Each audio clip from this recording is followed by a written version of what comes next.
El Señor le dio el siguiente mensaje a Jonás, hijo de Amitai. Levántate y ve a la gran ciudad de Nínive. Pronuncia mi juicio contra ella, porque he visto lo perversa que es su gente. Análisis del libro de Jonás, episodio 1. Escape. Dios te bendiga, espero te encuentres bien. Hoy hablaremos de una de las historias más conocidas de toda la Biblia. Hablaremos de la historia de Jonás, el profeta rebelde.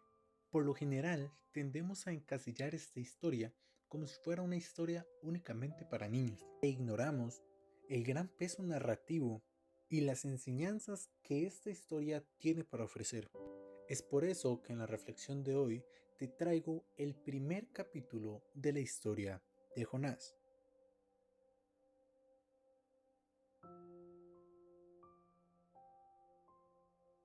El libro de Jonás comienza con una orden específica hacia Jonás de parte de Dios, ya que él la destruirá debido a que su maldad ha crecido mucho.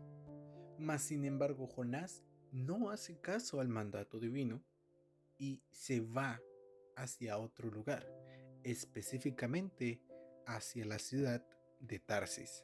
Y aquí es donde comienza la historia de Jonás, donde Jonás, intentando escapar de la presencia y el mandato de Dios, se embarca en una aventura hacia la ciudad de Tarsis. El que Jonás escoja a Tarsis como lugar de escape no es ninguna sorpresa, ya que Tarsis en ese momento histórico era el punto de civilización más lejano que existía hasta ese momento. Era conocido como el fin del mundo, ya que hasta ese momento en la historia no había otro lugar más allá que Tarsis en el mundo conocido. Tarsis está ubicado en lo que actualmente conocemos como España. Y claro, Jonás, en su intento de evasión de su deber de ir a predicar a Nínive, termina huyendo a lo que él conoce como el lugar más lejano posible, o sea, Tarsis.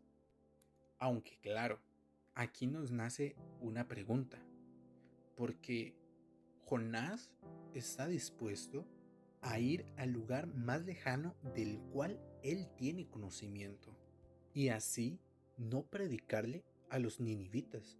Pero entonces, ¿por qué es que Jonás no le quiere ir a predicar a Nínive? ¿Qué es aquello que motiva a Jonás a no seguir una instrucción directa de Dios? Porque el viaje desde el puerto de Jope, que es en el puerto donde embarca Jonás, hasta Tarsis, es de 3.500 kilómetros a 4.800 kilómetros por mar. ¿Qué es aquello que está motivando a Jonás a tomar esa distancia en barco para no predicar, a cambiar de vida, cambiar de ciudad, cambiar de región? Y esto es muy interesante porque en la cultura judía y más en los tiempos de Jonás, donde su cultura era muy, pero muy extremista, que un judío se junte con gentiles es algo muy, pero muy extraño. Incluso era hasta mal visto por la sociedad. Y Jonás se está yendo a vivir a un lugar donde o hay muy pocos o de plano no hay judíos. Esto es muy extraño.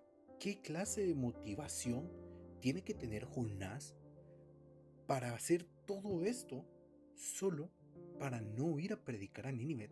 Lastimosamente, a nosotros no se nos da una respuesta en este mismo capítulo, pero se nos da una respuesta a esta y a muchas otras preguntas que nos iremos haciendo en el futuro hasta el capítulo 4. Por lo tanto, tendremos que tener un poco de paciencia para poder comprender o entender por qué es que Jonás está haciendo lo que está haciendo. Por el momento, vamos a ir viendo ciertos rasgos de la personalidad de Jonás que nos van a ir mostrando quién es Jonás realmente. El rasgo más notorio que podemos ver en este capítulo es la terquedad de Jonás. Esta terquedad se puede ver reflejada en el versículo 5, donde Jonás decide descender hasta la bodega del barco y dormir allí. Jonás no es tonto. Él sabe que Dios envió esa tormenta para hacerlo regresar.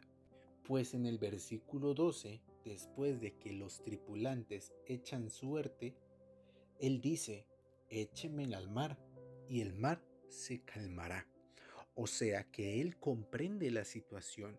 Él sabe que la tormenta está allí es por él. La responsabilidad de estos acontecimientos es de él. Y él comprende esto. Y aún así, él decide no regresarse a tierra firme, pudiendo él acabar con la tormenta de una forma tan simple como diciendo: ok, demos media vuelta y regresemos de nuevamente al puerto, y yo cumpliré con el mandato de mi Dios, y así librar a estos pobres marineros inocentes del gran miedo que tenían y de tener que echar todas sus pertenencias al mar, ya que sí, debido al miedo que tenían, ellos creían que la barca se iba a romper y empezaron a arrojar todos los artículos que tenían al mar para que la nave tuviera menos peso y de esta forma no se quebrara. Pero aún así a Jonás no le importó ver todo esto. Jonás siguió adelante con su terquedad de no ir a predicar a Nínive, al punto en que cuando los marineros lo increpan y le dicen: oye, ¿qué debemos hacer contigo?, es el mismo Jonás quien les dice: échenme al mar. Jonás prefiere que lo tiren al mar, un mar embravecido, a mar abierto, antes de ir a predicar a Nínive. Y quiero dejar algo en claro: Jonás no sabía que Dios le tenía preparado un gran pez. ¿Dios le tenía preparado un gran pez a Jonás? Claro que sí, pero Jonás no era consciente de esta información. Esto es algo que para el capítulo 4 más o menos nos va a ser altamente relevante. Y aquí se nos muestra otro rasgo de la personalidad de Jonás, el cual es la soberbia. Jonás piensa que al hacer todas estas cosas va a frustrar el plan de Dios, pero Jonás es un simple humano. Dios es Dios. Y Dios es soberano sobre todas las cosas. Esto lo sabe Jonás. Mas sin embargo, aún así, Jonás piensa que haciendo todo esto va a burlar el mandato de Dios, o que Dios escogerá a otra persona solo porque él no quiere. Pero es que Jonás no entiende que a quien Dios le solicitó ir a predicarle a Nínive fue a él. Por lo tanto, Dios quiere que sea él quien vaya a hacerlo. Pero Jonás es tan terco y tan soberbio que se niega a aceptar este mandato de Dios. La razón aún la desconocemos, pero sabemos que Jonás es de esta manera por lo que él mismo ha estado haciendo y diciendo. Otro rasgo que se nos deja muy en claro de la personalidad de Jonás, no solo en este, sino que también en el capítulo 3 y en el capítulo 4, se nos deja de ver muy en claro que Jonás es un personaje muy antipático. Jonás no tiene cuidado sobre su prójimo o sobre lo que le puede llegar a pasar a él. Esto lo vemos claramente con los marineros. A Jonás en ningún momento le importó que esta gente tuviera miedo de morir, que esta gente perdiera sus pertenencias, la comida, ropa, muebles, etcétera, cosas que habían en el barco, las cuales tuvieron que desechar, como dije anteriormente, por miedo a que el barco se partiera a la mitad. Y a Jonás esto no le importó. Jonás ni siquiera se puso a orar. Jonás fue directamente a dormir. Mientras habían otros marineros que oraban a dioses paganos, Jonás dormía. Y aún así, Jonás, con la posibilidad de detener la tormenta y que estos marineros dejaran de sufrir miedo, Jonás no le importó. Esto nos demuestra lo antipático que es Jonás con las personas que lo rodean. Y junto con la antipatía de Jonás, podemos ver otro rasgo de la personalidad de Jonás, el cual es el descaro. Jonás es un personaje muy descarado. Y esto es algo que se nos deja muy en claro en el versículo 9, porque Jonás dice que él es hebreo y él teme al Señor. La palabra temor aquí es utilizada como símbolo de respeto o que rinde culto al Señor. Esto nos deja confundidos porque si respetas o temes a Dios y le rindes culto a Dios y eres un profeta de Dios, no deberías estar huyendo de su mandato, deberías estar cumpliendo su mandato. Pero sin embargo, huyes de él. Si temes a Dios, un Dios que te manda a ayudar, un Dios que te manda a ser empático con los demás, cuando estos marineros se encontraban en una situación en la cual se sentían altamente preocupados por lo que les podría llegar a pasar, tú lo que debiste haber hecho es mínimamente ayudarles, pero no lo hiciste. Entonces, ¿cómo puedes decir que le temes a Dios si no haces lo que Él te pide? Y esto es muy curioso porque Jonás no se comporta como el típico profeta de Dios, porque Jonás es terco, soberbio, descarado y antipático. Mas sin embargo, los profetas de Dios son todo lo contrario. Un profeta de Dios no es terco, es sensible hacia lo que Dios le dice que tiene que hacer. No es soberbio, pues entiende que quien está por encima de él, es decir, Dios, es superior a él en cualquier ámbito. No es descarado, sino que es sincero. Y no es antipático, sino que más bien es empático para con los demás. Y algo que llama muchísimo la atención es que los marineros tienen estas cualidades. Las llamaremos cualidades de un profeta promedio. Los marineros cumplen con estas cualidades de un profeta promedio, lo cual llama muchísimo la atención, porque los marineros, o por lo general la gente que vivía en los puertos o cerca de los puertos, tendía a tener habilidades sociales muy complicadas. Era gente tosca, gente dura, por decirlo de cierta manera. Mas sin embargo, en esta historia podemos ver marineros muy sensibles, marineros muy humildes, marineros muy empáticos con Jonás. Y esto lo podemos ver desde el versículo 14 hasta el versículo 16, donde ellos no quieren echar a Jonás al mar abierto, porque vuelve a lo mismo de antes. Ellos, al igual que Jonás, no sabían que Dios tenía preparado un gran pez que se tragara a Jonás. Ellos iban a echar a un hombre al mar. Básicamente iban a desvivir a Jonás a petición del mismo Jonás. Y esto era algo que ellos no querían. Ellos mismos lo dicen en el versículo 14.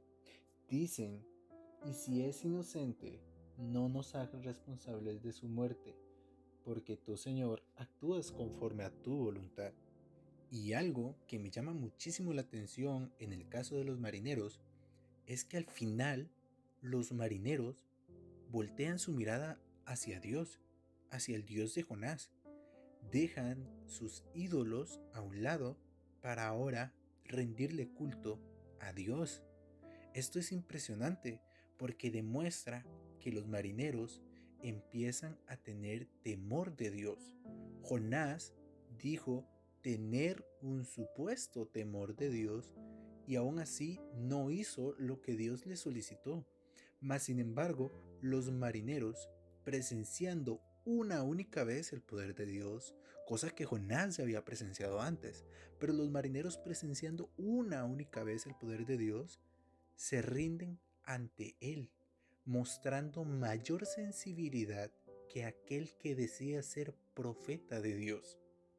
Esto es impresionante porque los marineros están demostrando humildad, están demostrando ser dóciles ante Dios, están demostrando ser empáticos con Jonás y están demostrando ese temor que Jonás dijo que tenía. Pero Jonás lo hizo en palabras. Ellos lo están haciendo con acciones, lo cual es muy diferente.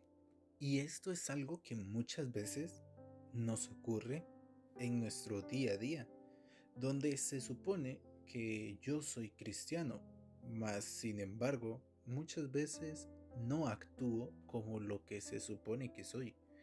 Y veo que otra persona que tal vez no tiene a Cristo en su corazón, actúa como si sí tuviera a Cristo. Pero yo, quien tengo a Cristo en mi corazón, muchas veces no actúo como si tuviera a Cristo en mi corazón. Esto es algo interesante que se refleja en la historia de Jonás. Conclusiones del primer capítulo del libro de Jonás. Es extremadamente interesante ver el comportamiento de Jonás y que este comportamiento es muy a lo contrario a lo que se supone o a lo que nosotros creemos que debería ser el comportamiento de lo que comúnmente denominamos un hombre de Dios. Pues Jonás no se comporta de esta manera. Pero vemos que los marineros sí lo hacen, como si los roles estuvieran invertidos. Junto con esta conclusión llegamos a dos preguntas muy interesantes. La primera, ¿por qué escapa Jonás? Y la segunda, ¿por qué Jonás se duerme a media tormenta y permite que lo tiren al mar? De hecho, siendo esta última su propia idea. ¿Qué es lo que ocurría en la mente de Jonás en ese momento? Más adelante, posiblemente en lo que es el episodio 4, ya casi en la culminación de esta serie episódica, podremos entender el porqué de estas dos preguntas tan importantes. Quiero agradecerte por quedarte hasta este punto del video. Por favor, comenta, da like, suscríbete y dale a la campanita para que no te pierdas nuestros próximos episodios sobre el libro de Jonás. Sin más, me despido. Muchas gracias y bendiciones.